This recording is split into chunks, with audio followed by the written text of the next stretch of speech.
তারপর হলো প্রতি বছর প্রত্যেকটা রাজ্যকে মার্চ থেকে মের মধ্যে সর্বশিক্ষা অভিযানের টাকা দেয় সেন্ট্রাল গভর্নমেন্ট।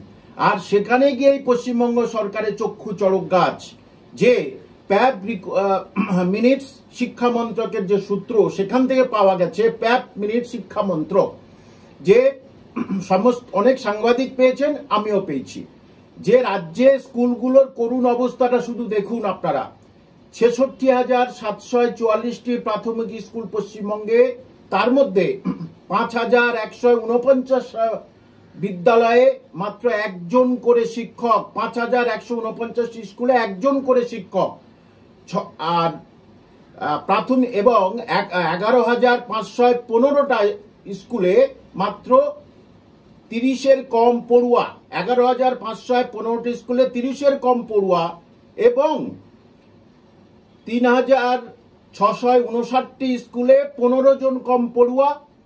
আর 744টি প্রাইমারি বিদ্যালয়ে একটাও পড়ুয়া নেই। একটা পড়ুয়া নেই। 744টা প্রাথমিক স্কুলে পশ্চিমবঙ্গে একটা পড়ুয়া নেই।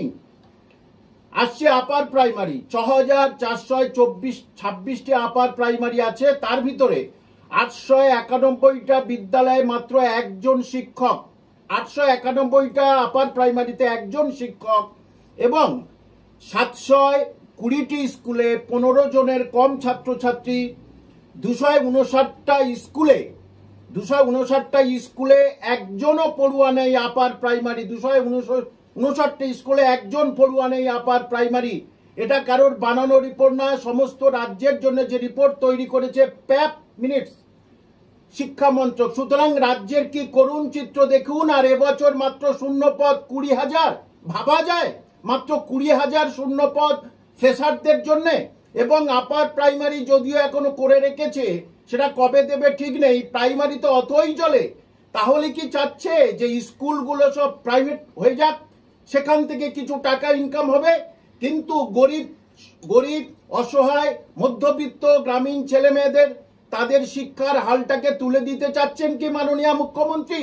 এই প্রশ্ন আপনার চ্যানেলের মাধ্যমে থাকলো মাননীয় মুখ্যমন্ত্রীর কাছে।